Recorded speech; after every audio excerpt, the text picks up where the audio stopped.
Once upon a time, centuries ago, there was a mighty lion who fell in love with a marmoset, a tiny monkey.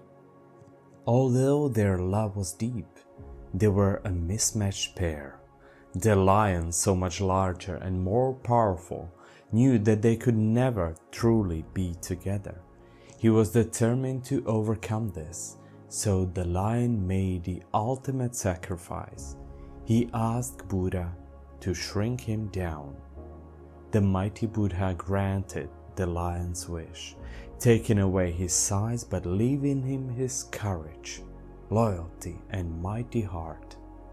From this union came the breed of dogs that lives to this day. This is the story of the Pekingese. Welcome to the Dog Studio, the podcast where we explore the incredible stories, legends, and histories of dogs we love. Today, we journey to ancient China to uncover the tale of the Pekingese, a breed born of myth and nurtured in the gilded halls of the emperors.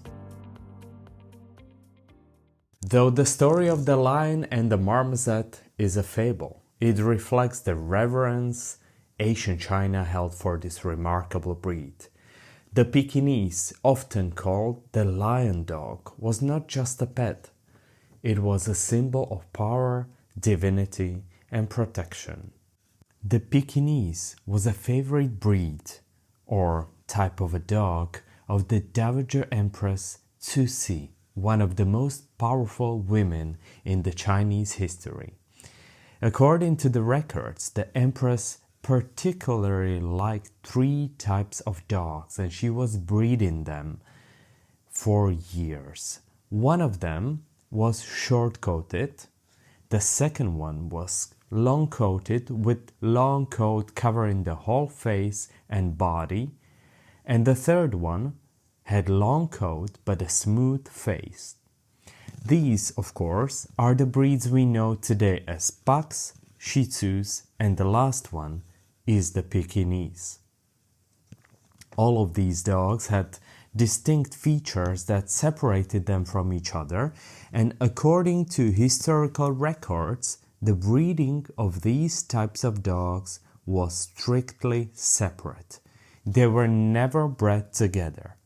However, all these breeds had similar features: short nose, round eyes, tails over their backs, and considering their temperament, they are also very similar. Brave, strong-headed, and stubborn, and all of them companion dogs with a loving affection to their owners. But today we are looking especially at Pekingese, a breed that's so unique that to this day it baffles some of the animal rights activists and both the dog enthusiasts who just simply cannot believe how a dog like this could have been created. As all dogs had developed from wolf, people often wonder what made the humankind create such a unique and distinct creature such as Pekingese. The answer lies in their purpose. The Dowager Empress was the creator of these dogs. She named them lion dogs. There were approximately 1,000 eunuchs employed by the Empress just to take care of these dogs. So you can only imagine the vast number of dogs that were bred every year. And the animals were valued as the most precious treasures. If any animal was hurt by the caretaker, even by a mistake, the caretaker paid for this by his own life. It goes to show how the society valued these dogs, some might say even more than people. The Empress valued these small-sized dogs because they could easily be carried in the long sleeves of the ladies' kimonos. There's an actual translation of the description the Empress wrote down so that the type of dogs could be specified and exactly followed too. Today we would say this is the first written standard. The Empress wrote down, "Let the lion dog be small, let it wear the swelling cape of dignity around his neck, let the display of beveling standards of pomp above its back, let his face be black, let its forefront be shaggy, let its forehead be straight and low, like the brows of the imperial harmony boxer. Let its eyes be large and luminous. Let its ears be set like the sails of the war junk. Let its nose be like that of a monkey god of Hindus. Let its forelegs be bent so that it shall not desire to wander far or leave the imperial palace." This description goes to notify every single detail of the lion dog. Color is one of the most important distinctions and the features of the breed, at least at that time. All colors were bred to complement the different colors of kimonos worn in those days. Highly valued were the sand dogs or gold or red colors as they resembled the actual lion. The black dogs were also very much liked. However, there was a color that was to be avoided and was not desirable. This was, of course, the pure white color, as white color is a color of mourning in China. The Dowager Empress wanted her dogs to be fainty in food. They were fed shark fins, and to drink they were given tea brewed from the spring buds or milk from the antelopes that pastured on the imperial parks. If the dogs were ill, there was a special routine which was described on how to take care of these sick animals. However, the Empress also writes that if the lion dog dies, remember, thou too are mortal. This is a beautiful description that describes not only how the breed should look, but how strong the connection of the Empress of China had to her beloved dogs. The Pekingese privileged life came to the sudden halt after the death of Dowager Empress in 1908. Successor did not share the affection for the breed, and many of the palace's Pekingese dogs were ordered to be culled. However, the breed's survival was ensured by the loyalty of the caretakers, the eunuchs who cared for these beautiful animals. They loved them, and so they smuggled the dogs out of the palace and gifted them to the nobles, scholars, and dignitaries who continued to cherish and protect them. The breed gained international fame after Second Opium War in 1860.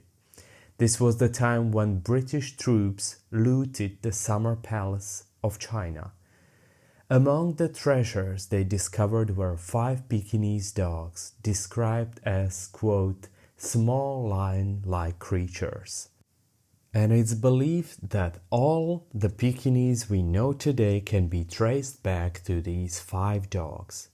One of these dogs was presented to Queen Victoria, who was immediately enchanted.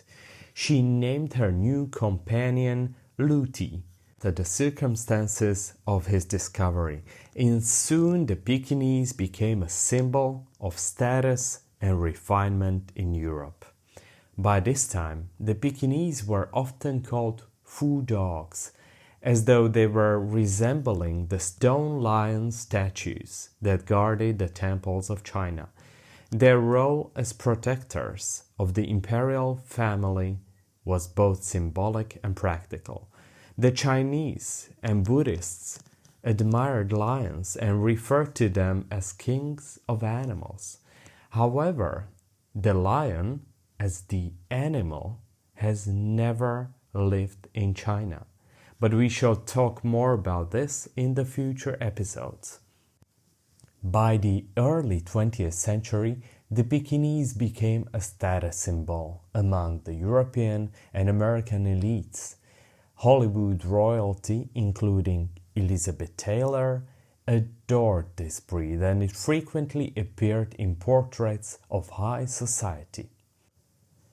One could argue that the breed of Pekingese has no purpose today and cannot really be used for any purpose.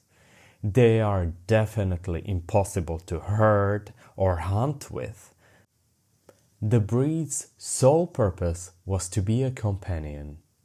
That is the purpose of why they were created, and I might think that is exactly why they were so loved by the high society and survived to this day.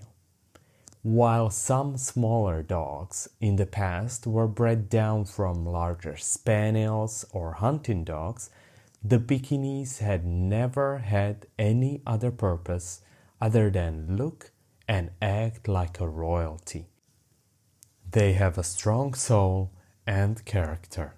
That is exactly what the Dowager Empress wanted from her dogs, and this is exactly what made the Pekingese survive. The Pekingese is more than just a breed. It's a living piece of history, a connection to the time of emperors, the legends, and untold luxury. Its journey from the palaces of ancient China to the homes of dog lovers around the world is a testament to its unique charm and resilience. So, the next time you see a Pekingese strutting around proudly, remember its royal roots and the legend of the lion who sacrificed everything for love. Thank you for exploring the fascinating world of dogs with me today. Remember, there is so much more to them than meets the eye. If you have enjoyed today's episode, please subscribe to Dog Studio and share it with your friends. I'm Radek Blasho and this is Dog Studio. Until next time.